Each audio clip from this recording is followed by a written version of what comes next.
60 years ago tomorrow, thank you. 60 years ago tomorrow, I began my ministry. I consider this my most important sermon. Looking back, my greatest joy is what I gave away. My greatest lesson, the importance of giving and balance. Let's talk about both. The heart of our faith is a cross, and a cross is I crossed out. It's not about what you took, it's about what you left. Not about what you got, it's about what you gave. Not about your glory, but His. Not about your kingdom, but His. For the disciples, the Great Commission was mission impossible. It was geographically impossible because the world hadn't even been discovered yet. It was physically impossible, they had no way to go. Numerically, too few. Financially, no money. Socially, there were the discards and rejects, and influence flows downhill. Who would listen to them? It was illegally against the law to speak or teach in the name of Jesus would be soon, and they would be burned at the stake in the Roman Empire. So they did what they could and do and had that prayer meeting. On the day of Pentecost, God sent the world to them, and world evangelism began. Today in America, it's Pentecost again. In the Houston Independent School District, 5% of the population under 5 are Anglo. Getting out of the Bible Belt and send North America is the right thing to do. My son-in-law pastors a great church on the home mission field in Omaha. My grandson is planting a church in Elkhorn, Nebraska, as we speak. America's the gospel breadbasket of the world. Lose it here and lose it everywhere. In 1967, the director of our association came to see me and told me about 67 inner-city ethnic area churches that would not survive 2 years. White flight had taken its toll. Too often, when the mission field moves in, the missionaries move out. 67 buildings, land, equipment, and only 20 or 30 people in each one, strategically located in the great ethnic-filled inner cities of America in Houston, tugged at my heart. I called a meeting of the 67 pastors and asked, what do you need? The answer was predictable: money and people. We immediately began pouring money and people into them. A third box was added to our offering envelopes: building, budget, and local missions. 67 of our adult departments each adopted one of those missions and began working in them, supporting them and praying with them. Every Sunday I gave 2 invitations: join the church and leave the church. Get out and work in those missions. And 440 of them did. About 60 of those churches survived and thrived. Many of them planted churches themselves. Today the total number approaches 100 as Pastor Greg Mott continues the program. And on any given Sunday, there are more in all those churches and the ones they started than in the mother church. Our church did not grow that much during that time, but the kingdom doubled as far as we knew. It's not about your kingdom, it's about His. Let me tell you about 2 of those churches. The Westview Mission Center had 30 people. Today we have a Laotian congregation there, an Anglo, a Korean, and a Hispanic, and the number is approaching 400. The result? Well, let me tell you one more. Springbrook Apartment Ministry. Out of that ministry in 9 years, as Stan Felder led them, came 14 young men and women that were saved, called of God to go into the ministry, went to Southern Baptist universities and seminaries, got ordained, and went into ministry. One of them, John Lapos, out of Springbrook Apartment Ministry, was the first IMB underground missionary into China. Today, he serves in Laos.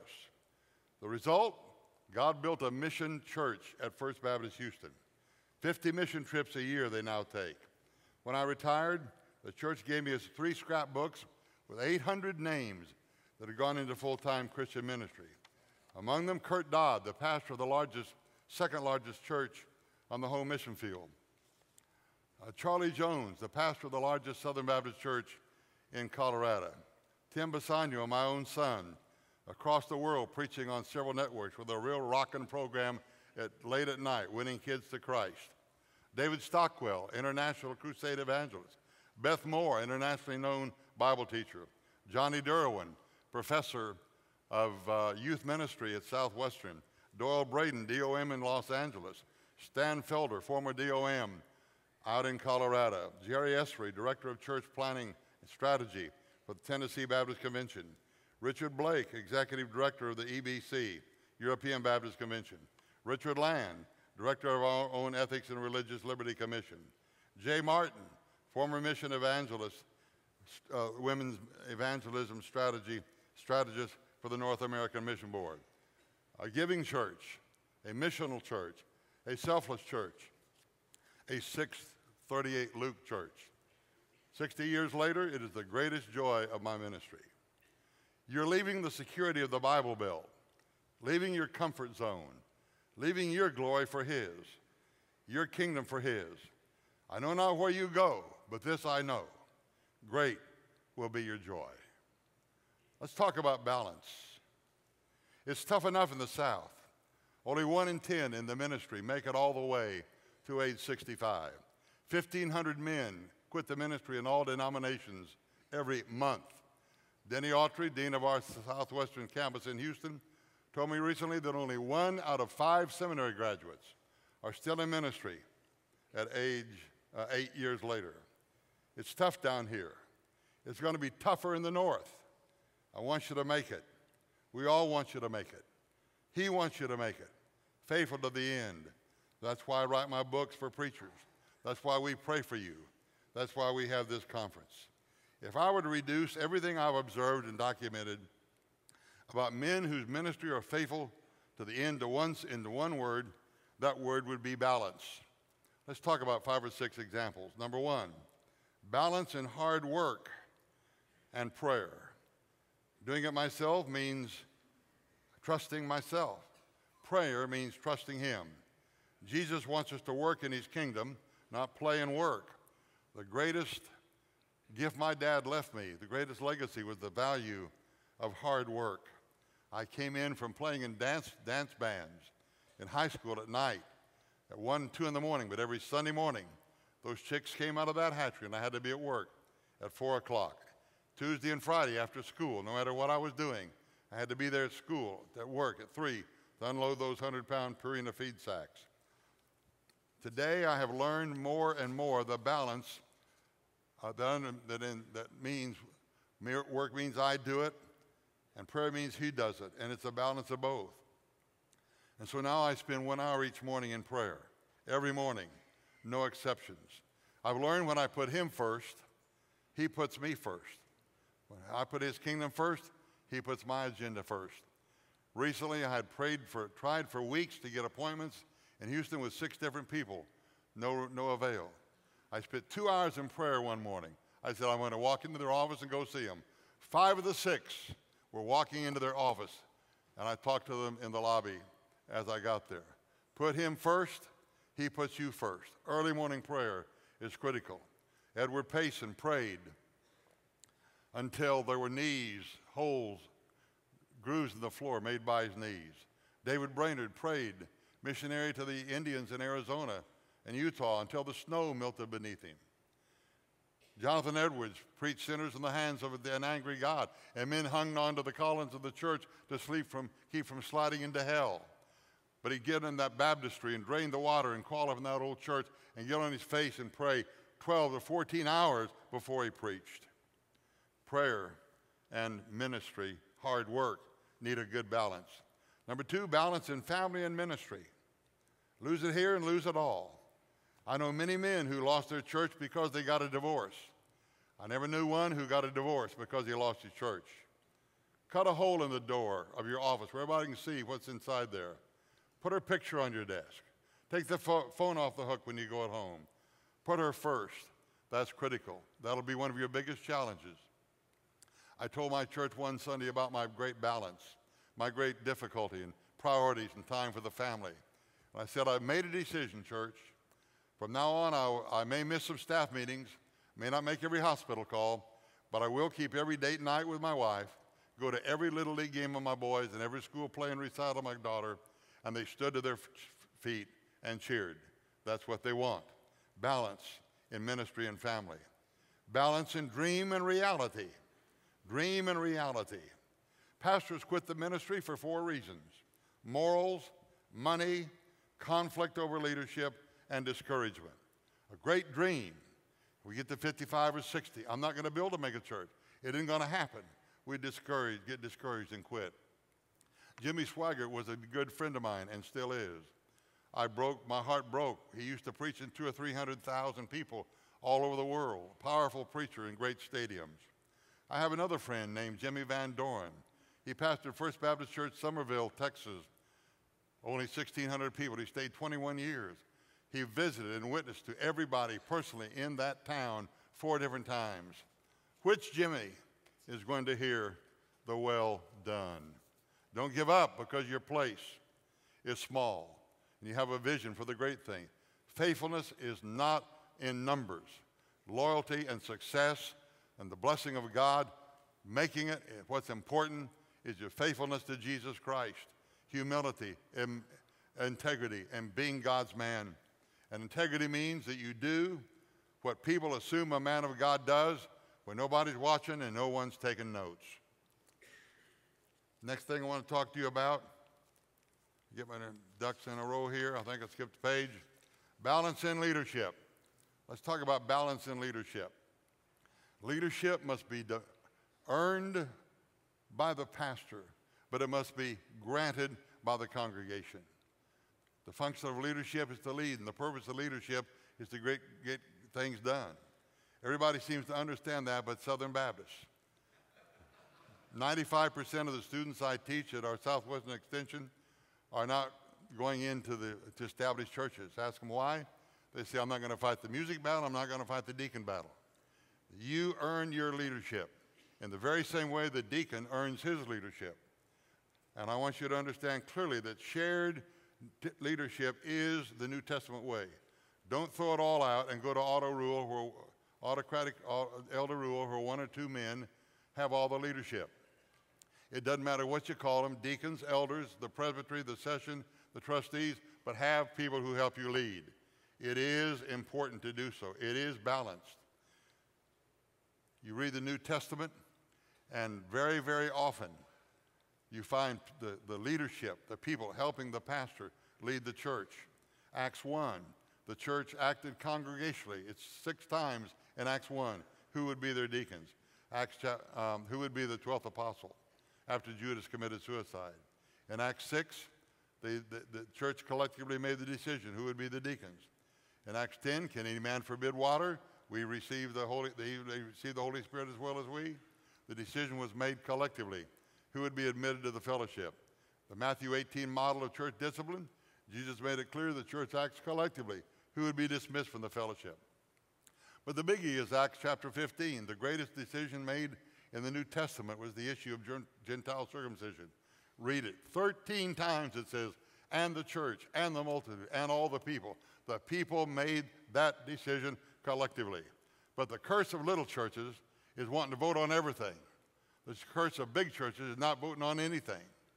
If you do that, you forfeit buy-in from the people, support from the people, financial support from the people, work from the people. And besides that, you forfeit wisdom. You ain't that smart. You got good people in your church. Listen to them. Participatory leadership is critical, but that's New Testament. It's biblical. But earn your leadership, and the people will grant it. I tell my students, when you have to start telling your church, I'm the pastor, you no longer are. You forfeit it. That's not the way you get it. You earn it. Number 5, balance in personality. Balance in personality and spirit in your leadership. Adrian Rogers was tough as nails and immovable as the rock of Gibraltar. But Adrian Rogers, I listen to him every day, those old sermons. In his voice, in his preaching, there's always a lilt, there's a love, there's a warmth, a tender balance. One day, Jesus Christ covered a tender woman, I believe, of an embarrassed woman tenderly, caught in adultery with his own coat, perhaps. The next day, and lovingly forgave her. The next day, he wove a whip and drove the money changers out of the temple. Gentle, loving, but tough. Balance in your character and your personality. Number 6, balance in ministry style. Seeker-friendly, but solid. Remember, the methods change, but the message never do. A woman said to me, I want to go back to the old music like it was. I said, how far back? 300 years ago, we were singing Gregorian chants. I don't think you want to go back that far. In America, the truth is, we are losing it. Listen very carefully. If you're going to build a church tomorrow, you've got to reach young adults today and young people today. And if you're going to reach them, you've got to speak their language. And their language is electronics and music. If I'm going to go to Africa, I don't make the Africans learn to speak English. I don't change the message, but I put the language in Swahili. I put the message in Igbo, Hausa, Yoruba. I learn to speak their language, and their language is their music. Somebody said to me, well, this new music is immoral. It's bad music. I don't like it. Bulletin, there ain't no bad music. What is music? Music is nothing but the vibration of air through a tube, i.e., your throat or a flute or a clarinet or a trombone, or the vibration of air caused by the movement of a string, whether it be a piano, guitar, bass, or what it is. That's what music is. Music is not immoral or moral. What is different is the words. That's what's critical. Jesus settled that issue one time when the woman at the well in John 4 wanted to make a debate about where's the best way to worship. Samaritan worship like on Mount Gerizim, or Jewish worship like you guys worship down in Jerusalem. Jesus didn't even answer a question. He said, they that worship me must worship in spirit and in truth. The only issue is this. Is it biblical and is it from the heart? I don't care what floats your boat or wiggles your string. If it's from the heart and it's based on the Word of God, God accepts it and it's good music. Preach and sing the new music. Seeker-friendly simply means you have the good sense to remove every barrier that keeps people from coming to hear the gospel. If the parking lot's got boulders and tree stumps on it, get a bulldozer and get it out of the way so people can get to church. They can't see, get more lights. They can't hear, buy a new sound system. The seats are hard, put some cushions. If you get out of church too late to get to the cafeteria, go get some loaves and fishes. That's seeker-friendly. And by the way, I think I remember hearing something about a ladder on the side of a house and somebody cutting a hole in the roof to get the people to Jesus. That's seeker-friendly. But don't change the message. Here's the balance. New methods, new means, old message. Paul said, I become all things to all means that I might by all men, that I might by all means, anything goes, win some to Jesus Christ. But he also said, woe is me if I preach not the gospel. And we are changing the message. How long since I've heard a sermon on what is a man profited if he gain the whole world and lose his own soul? Except you repent, you shall all likewise perish. The unpardonable sin, the great white throne judgment, or hell. Evangelistic preaching is not going on. Stewardship preaching. The number 2 theme of the New Testament is your relationship to your money. It's a great indicator of your love for Jesus Christ. 2,800 verses in the Bible talk about your relationship to your money. It's the number 1 theme of the parables. And I'm not hearing enough doctrine these days. If you're not teaching doctrine to your people, it'll come back and bite you. In 10 or 15 years, you're going to have heresy invade your church. And I'm not seeing much clear-cut invitations. I don't care whether you say, come forward, meet me at the kiosk, or go to the welcome room. It doesn't matter where you get saved geographically in the church, but make it clear, come to Jesus and get born again right now, or you're going to perish. Be dead clear. Don't change the message. A good balance between seeker-friendly and the old Word of God. You put a no-holds-barred, in-your-face, old-time religion, gospel-preaching sermon in a seeker-friendly atmosphere from Boston to Baltimore, from Minnesota to Maryland, from New England to New York, you're going to build a church north of the Mason-Dixon. Number 7, balance in doctrine. Every preacher, every speaker in New Orleans at the convention referenced Calvinism. I'm not a Calvinist, but I have deep respect for those who are. Balance. The last thing we need is another debate to get us off focus of winning the world to Jesus Christ. We need to respect each other and let it go and get after souls.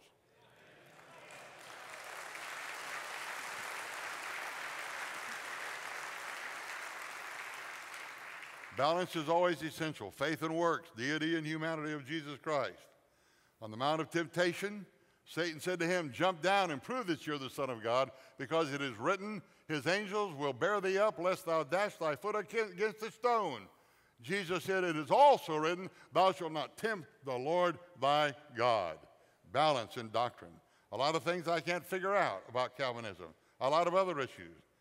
But I'll tell you one thing, I guess as long as God's God and I'm me, I'll just have to give him credit for knowing some things I don't know. And I'm willing to leave it there. But this I do know. The Great Commission has not been revoked.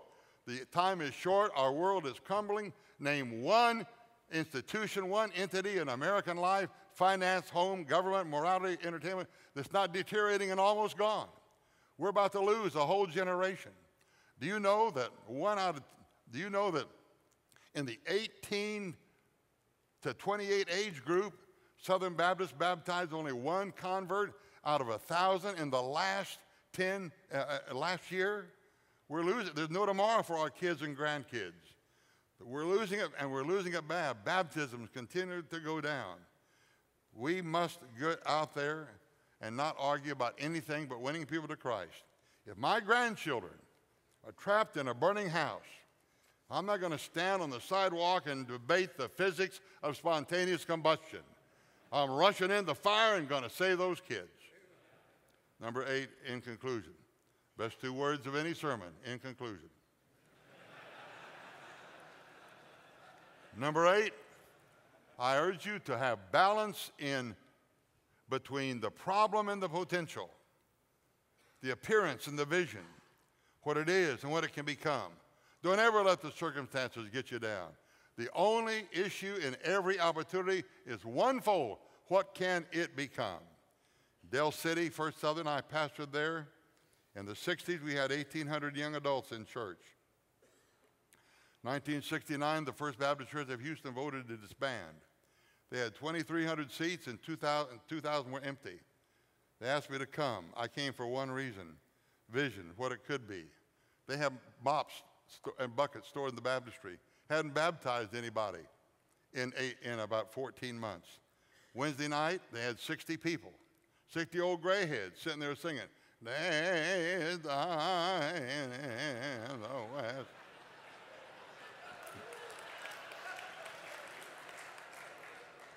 Next door to that old downtown church was Sweeney's Jewelry Store. It was Christmas week. I was looking at the church over, snuck in on Wednesday night. I went over to the jewelry store.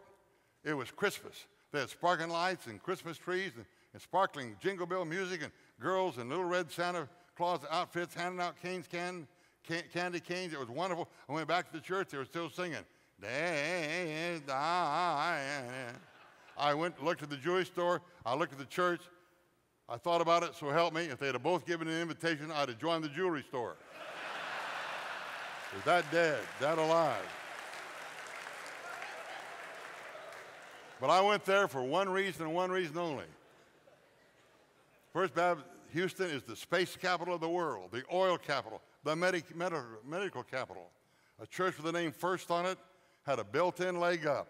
We had citywide influence. No matter how big we were, we could pump influence. We could pump life to those other churches. We started working with them. We started helping them. And when I retired, the church gave me a scrapbook with the names of 800 men and women that went into full-time ministry. Because God was faithful. I saw a vision. I saw what could happen. I'll tell you 2 quick stories. I'll be through. I went to Nigeria to preach a crusade with all the Baptist churches in Lagos. World capital. Landed. The pilot on the intercom said, "Now the terminal is closed, 7 o'clock.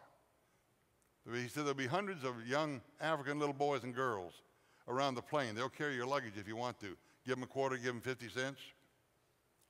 We got off in the middle of the crowd. They were there, half-naked little children, hundreds of them. I got my suitcase. I felt something in the crowd, wet on my foot. I looked down. A little 8-year-old boy was tinkling on my foot. Can you say tinkle in a Baptist church? Is that okay? All right. I reached down and patted him on the head. I said, "What's your name, little fella?" He said, "My name's Israel." They speak good English over there. I said, they told me where it was. I said, "Israel, see those lights? That's a big stadium. I'm going to be preaching about Jesus tomorrow night and every night. Will you come?" He said, "I'll be there." He came. That little boy's name is Israel Akanji. He is today the president of the Nigerian Baptist Convention. It's all about potential, all about what can happen. 1967, on a given morning, I got in my entire staff. We'd planned it for 2 weeks. We had a breakfast, met at church at 8, and we prayed, and 18 of us went out to knock on every one of the hundreds of doors in Del City and witness for Christ. One problem, it was 10 below zero. 2 foot of snow had happened that night. I still have a frozen dead toe on my right foot to show for it. But we went. But on that very same day, the coldest game in the history of the NFL was played. The Green Bay Packers were playing the Dallas Cowboys for the championship of the NFL before they even had Super Bowls. There were 70,000 people. It was 47 below zero, chill factor. There was 5 seconds to go. There were 5 seconds to go. The Packers were behind, 4 points. Field goal wouldn't do any good. Bart Starr lined up the team, and hundreds and thousands of those 70,000 fans stood to their feet. They thought those old wooden bleachers were going to break. They began to pound, go, go, go, go. Bart Starr called his own number. The Packers blew those Cowboys off the line, ran in, and made the touchdown and won the game. I don't know if it is this way, but if it is, I believe all the saints of God, from the Old Testament to the last soul that went there, are looking down from heaven and saying, Southern Baptist, go.